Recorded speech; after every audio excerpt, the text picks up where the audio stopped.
Здравейте, днес ще ви покажа една техника за фалшиво цепене.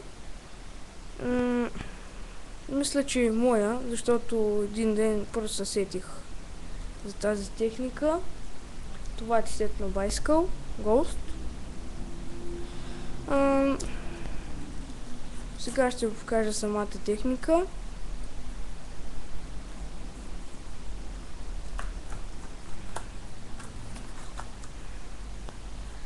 Прави се ето така.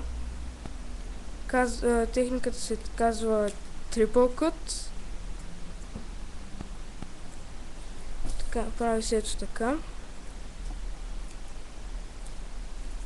Много хубава техника. Да покажа пак. Фалшиво цепене. Асо спътя. Сложи отзади. Не, ще сложи. Значи отзади два макаро. Така, с пътя. Да, макаро. Ето. Фалшиво цепене.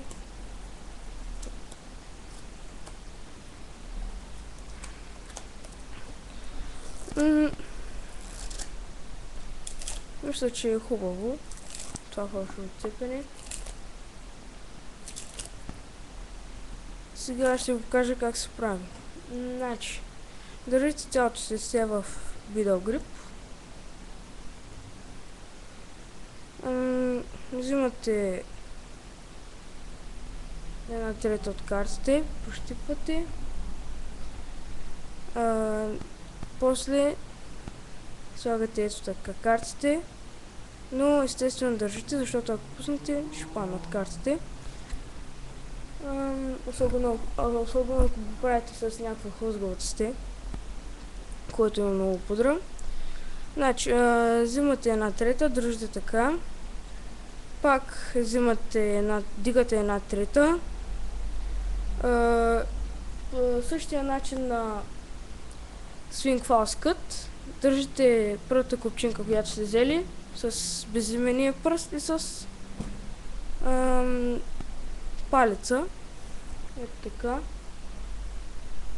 Конструкцията също така на Swing False Cut. На този път не взимате средната копчинка, а завъртате я към ръката си.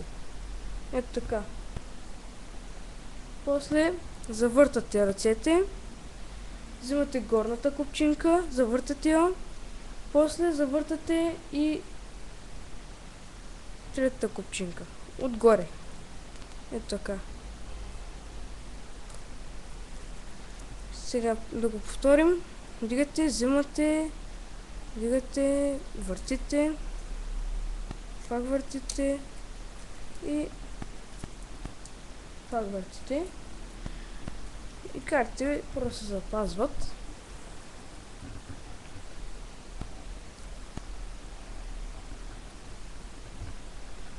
Това е общо взето за техниката Triple Cut, която съм измислил. Много хубава техниката. Гласувайте за канала ми, гласувайте за клипа, абонирайте се за канала ми. Това е всичко за техниката. Да ви покажа един друг трик. Мисля, че имам инструкция за него. Тройка с пътя, както виждате.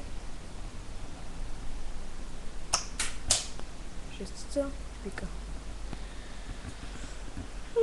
Това е общо взето. Благодаря ви. Чао.